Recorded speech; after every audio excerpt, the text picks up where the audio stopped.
Los Angeles, 1964. In a quiet hospital office, a doctor looks John Wayne in the eye and says the word no legend is supposed to hear: cancer. The treatment isn't rest. It isn't a warning. It's removal. A lung. Within days, the face of America's toughest cowboy signs papers that could end his career or end his life. And then, after the surgery, in a hallway where cameras never go, a single document lands on a nurse's desk and triggers a decision that will haunt one witness for decades. This is the story. The hospital did not look like the movies. There were no dramatic speeches, no swelling music, no crowd gathered outside the door. Just long corridors washed in pale fluorescent light, the steady hum of machines, and the quiet efficiency of people who dealt with endings for a living. John Wayne sat upright on the edge of a narrow hospital bed, his back straight out of habit more than comfort. At 57, he was already an American monument. By 1964, he wasn't just a movie star.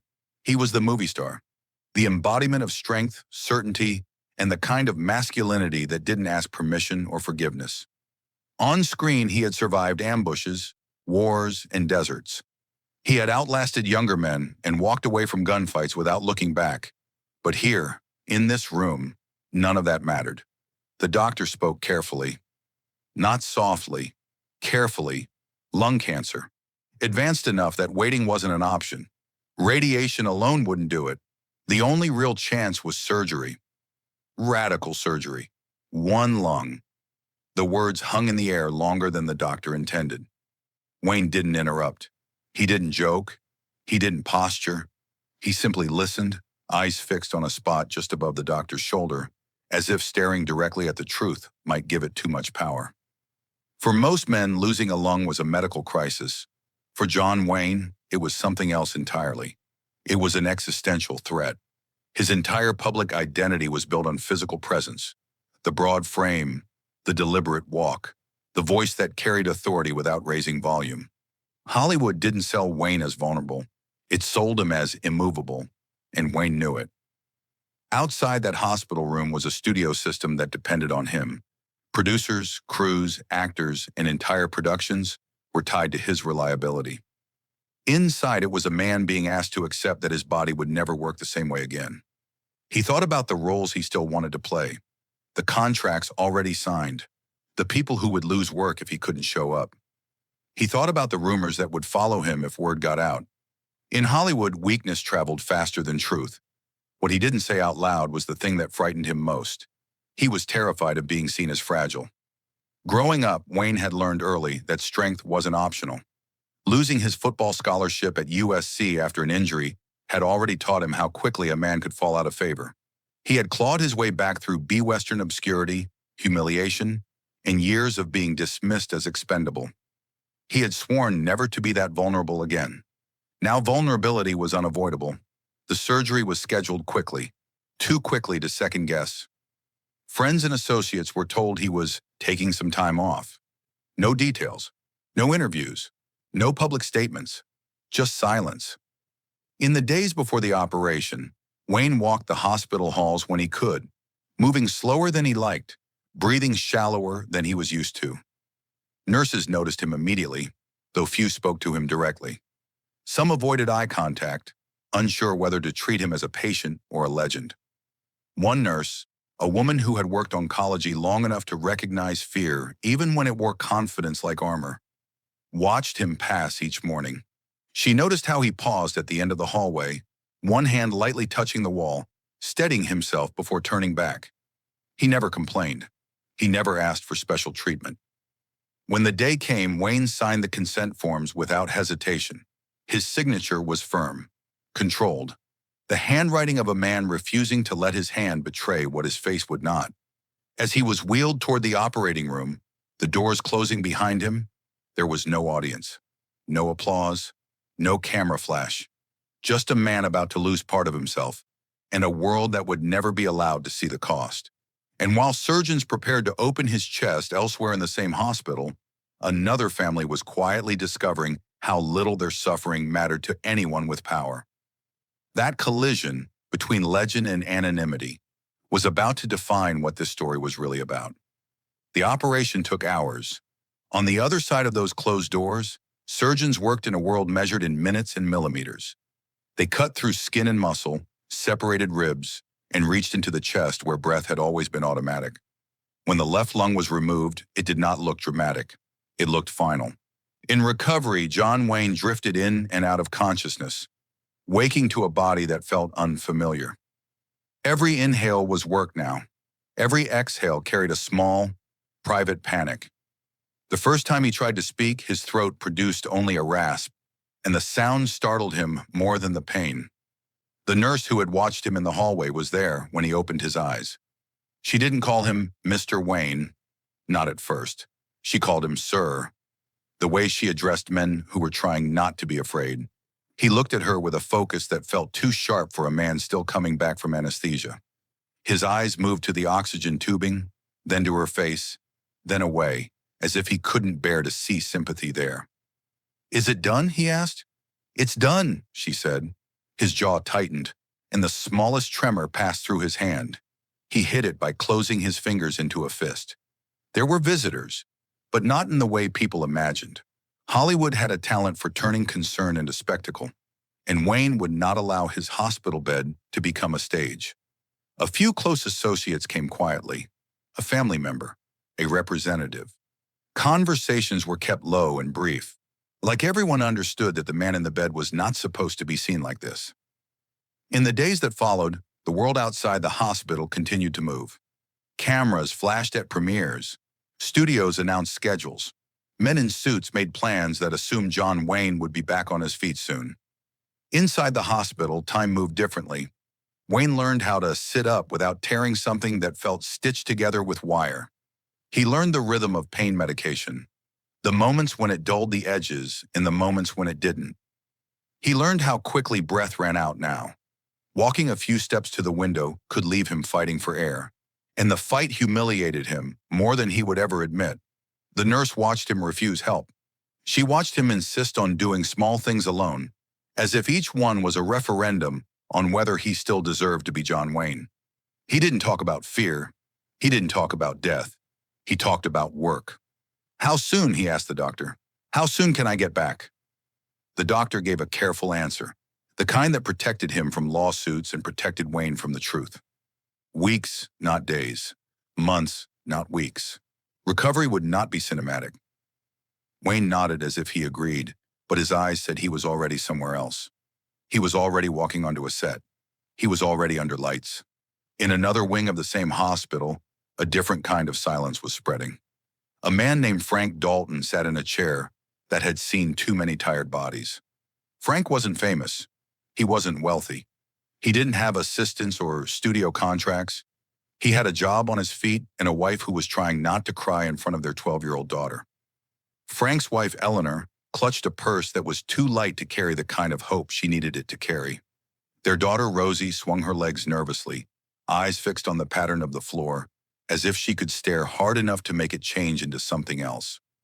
Rosie had been admitted 2 nights earlier with a serious infection.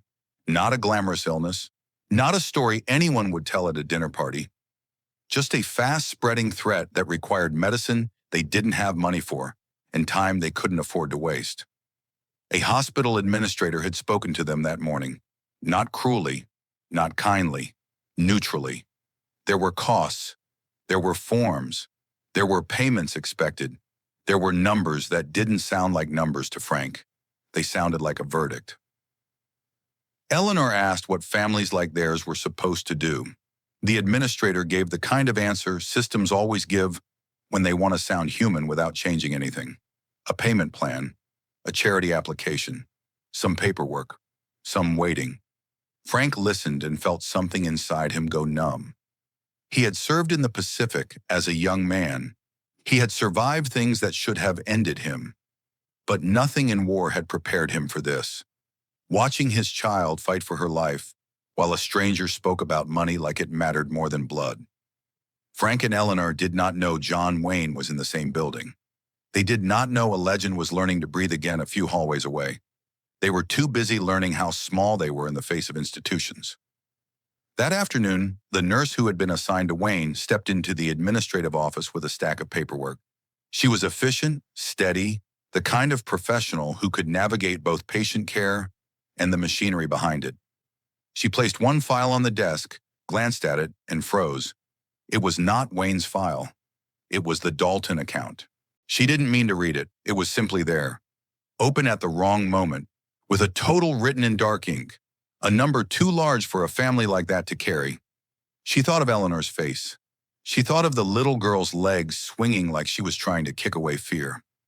She thought of Frank's blank stare, the stare of a man realizing the world didn't care what he had survived. The nurse looked down the hallway before speaking, as if the walls themselves could report her. "This one," she said quietly to the administrator. "This is the man in room 312. The little girl." The administrator didn't look up. "Yes, we have the forms for them. They don't have this kind of money." The administrator finally met her eyes. The look wasn't heartless, it was tired. Most people don't. The nurse felt anger flare and then harden into something colder. She had spent years watching suffering become paperwork. She had watched bills arrive after funerals. She had watched families fall apart in waiting rooms. But something about the Dalton account caught in her chest like a thorn. Maybe it was Rosie's age. Maybe it was the father's hands, rough from work. Maybe it was the way Eleanor tried to be polite even while drowning. Or maybe it was the fact that, in this building, a famous man was receiving the best care available, and a child was being priced like a liability. The nurse picked up the file and closed it, her voice lowered. "There has to be something we can do." The administrator exhaled slowly, the way people do when they know a conversation is dangerous. "There are policies.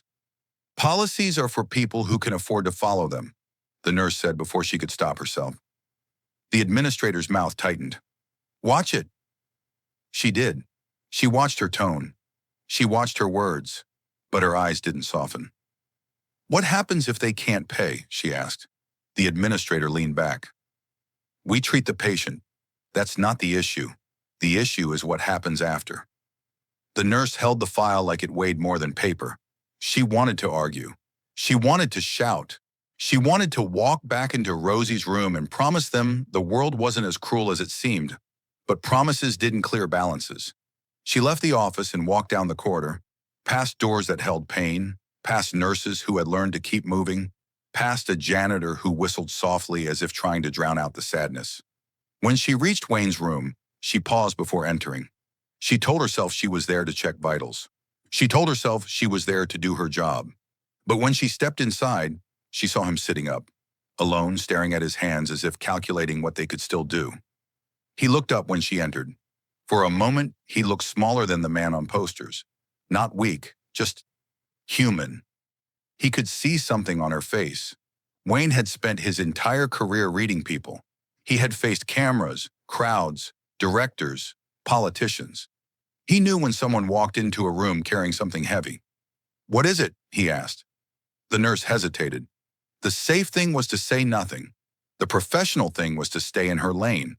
The legal thing was to keep her mouth shut. She did not do the safe thing. "There's a family," she said carefully. "In another wing, a little girl. They're scared." Wayne didn't respond immediately. His chest rose and fell with effort. The oxygen hissed softly, like a reminder that he had limits now. "What's wrong with her?" he asked. "Infection," the nurse said. "She'll be fine if the medicine works.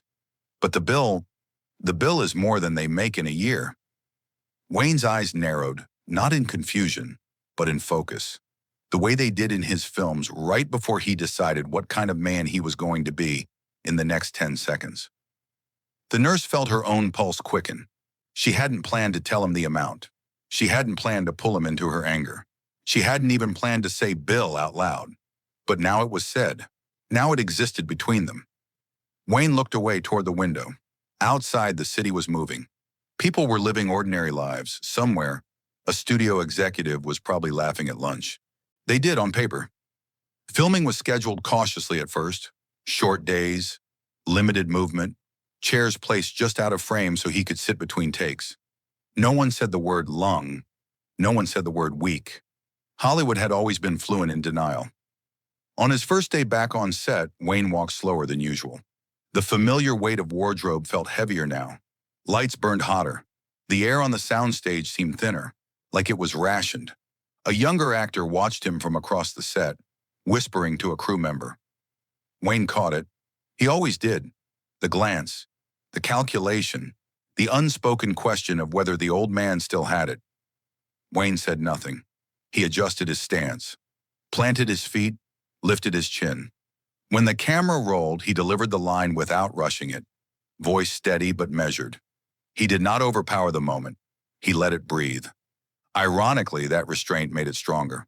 Between takes, he turned away from the crowd and leaned lightly against the set wall, just long enough to recover.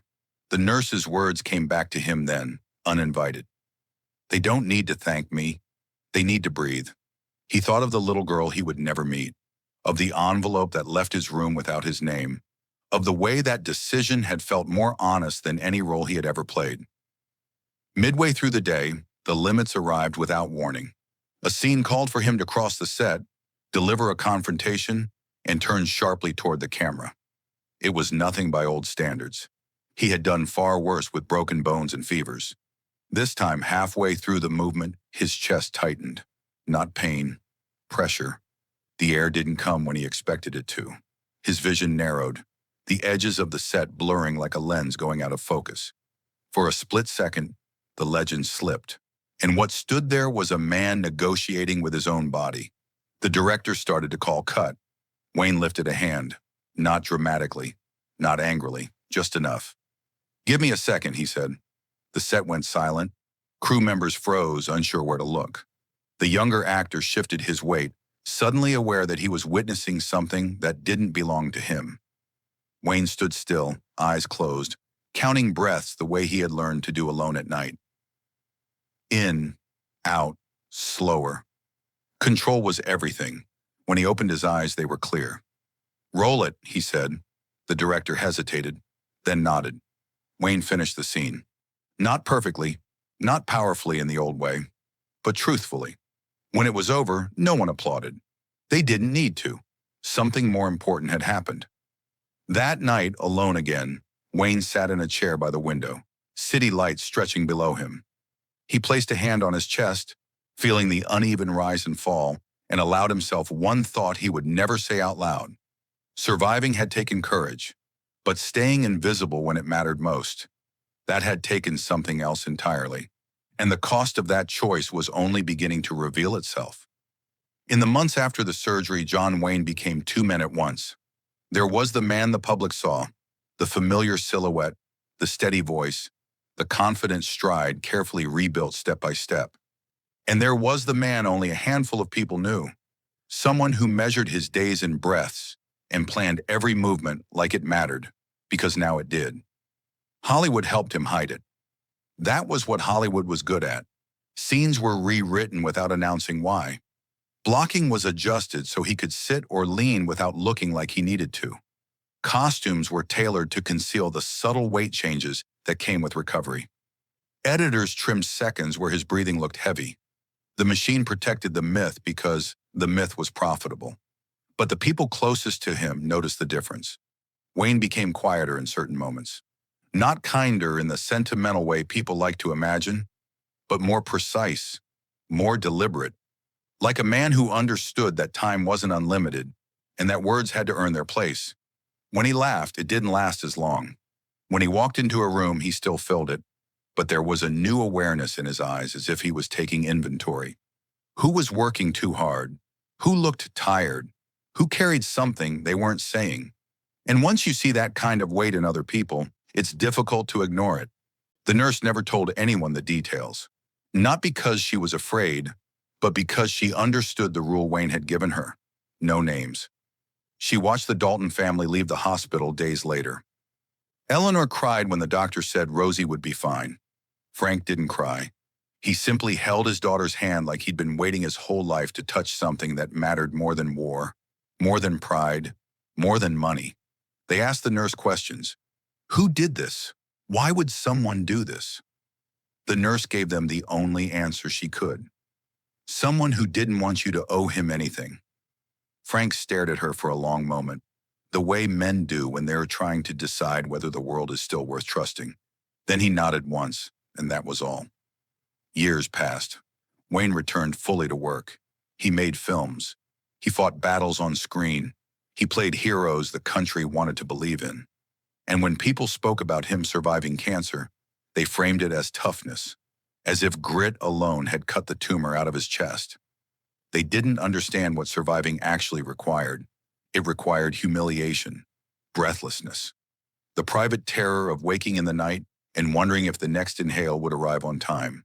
It required accepting that strength was no longer a performance you could rely on. It had to be a choice you made again and again. And the strange part was this: Wayne's myth did not crack because of illness. It hardened. Not because he was invincible, but because he refused to let suffering make him smaller. He adjusted. He adapted. He returned.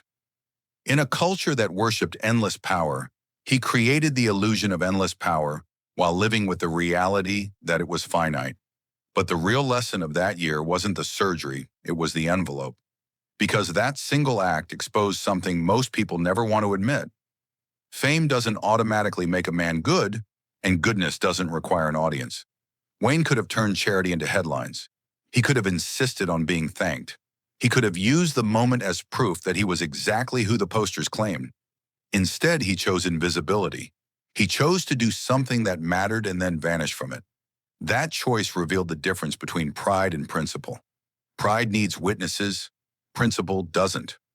The nurse understood this better than anyone. She continued working in that hospital, watching rich patients demand special treatment and watching ordinary families break under the weight of bills that looked like punishment. She saw men who were powerful in public become helpless in private. She saw people beg for dignity and settle for survival. And sometimes when a patient asked her if anyone famous was in the building, she thought of Wayne sitting upright on that bed, refusing sympathy, signing his name like it was a weapon, then giving her the one order that made the whole thing real. No names. It was not a line designed for a movie. It was too simple for that. But it was the kind of line a man says when he is trying to live up to something inside himself, not something outside. That's what made it linger. Because long after the lights go out and the credits roll, the people who truly change lives are often the ones you never see. And that is exactly why stories like this matter now more than ever. John Wayne lived long enough to see his legend become permanent. Statues were built, airports were named, his image was frozen in time as the unbreakable man who never backed down. That was the version people remembered because it was easier to admire strength than to understand it. But the truth is quieter. The man behind the myth was not defined by the roles he played after 1964 or by how many films he completed with one lung. He was defined by a moment no camera captured when he chose to use what power he had without asking for credit, applause, or forgiveness. Strength, in the end, was not about surviving cancer. It was about what he did while surviving it. It was about understanding that dignity doesn't come from being seen as strong, but from refusing to let suffering turn you inward. It was about recognizing another person's fear and deciding that anonymity was a small price to pay for relief. Today, we celebrate generosity when it trends. We reward kindness when it's visible. But the kind of character that built legends was often invisible by design. So ask yourself this: if you had the chance to change someone's life and never be thanked for it, would you still do it? If this story made you think, share it. Leave a comment. And if you want more stories about the men behind the myths, subscribe. Because whether we admit it or not, they don't make men like John Wayne anymore.